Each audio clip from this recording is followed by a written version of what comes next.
Section number 126 किस बारे में बात कर रहा है? Co surety liable to contribute equally, कि where two or more person are co securities co sureties for the same डेप्ट of duty.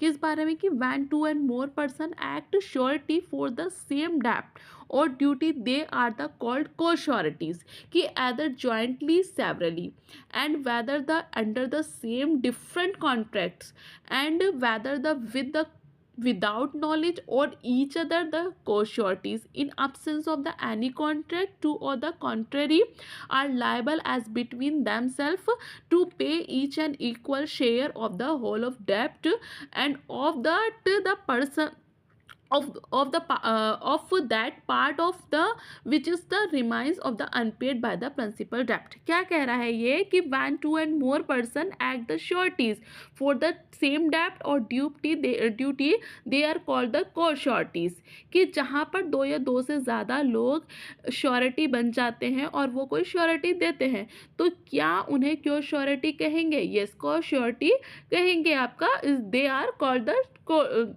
को-श्योरिटीज।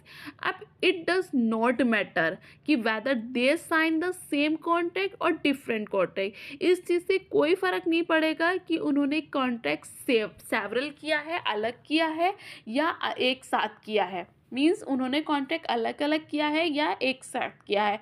Whether they known the about each other और नॉट, और क्या कि वे एक दूसरे को जानते थे या नहीं जानते थे। तीसरी बात क्या कह रहा है? कि वेदर दे आर जॉइंटली और सेपरेटली लायबल, कि वो जो है एक साथ भी रिस्पॉन्सिबल लायबल हो सकते हैं उसके लिए और अलग से भी लायबल हो सकते हैं उसके लिए। तो if the principal debtor fail to pay, अगर प्रिंसिपल डेप्टर फेल हो जाता है डेप्टर, तो देन को-श्योरिटी मस्ट कंट्रीब्यूट इक्वली।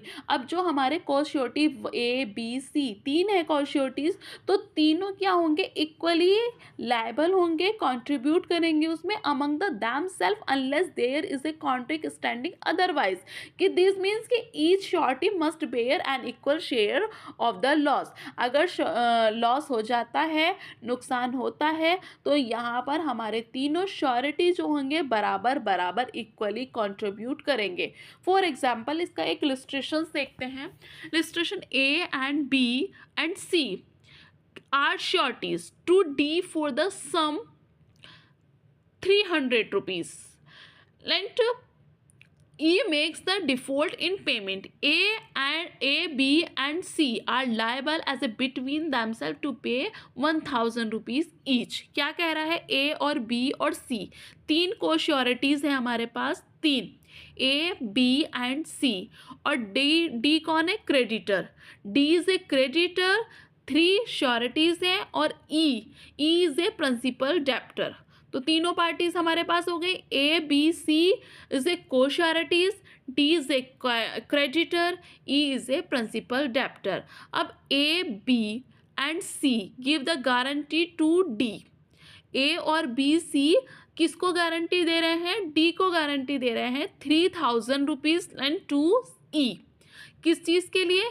कि तीनों जो हैं उसको ए और बी जो हैं तीनों गारंटी दे रहे हैं डी को।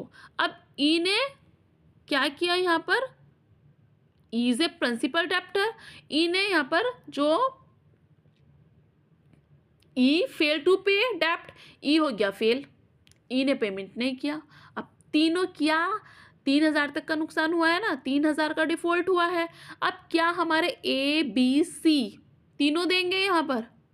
अगर यहाँ पर प्रिंसिपल डेप्टर जो हमारा डीई है वो फेल टू पे हो जाता है डेप्ट में, तो क्या अब ए और बी सी जिन्होंने गारंटी ली थी वो देंगे यहाँ पर? Since there is no special agreement between the A B C they must share the burden on equality. चाहे उनका कोई स्पेशल एग्रीमेंट नहीं हुआ था, बट यहाँ पर A B C must the share burden the equality. तीनों बराबर इक्वल ही क्या देंगे यहाँ पर? जो नुकसान हुआ है, लॉस हुआ है, उसको बेयर करेंगे। तो फॉर एग्जांपल टोटल डेप्ट कितना है? 3000 रुपये तक का नुकसान हुआ है। नंबर ऑफ सीरीज कितनी है हमारे पास श्योरिटीज की?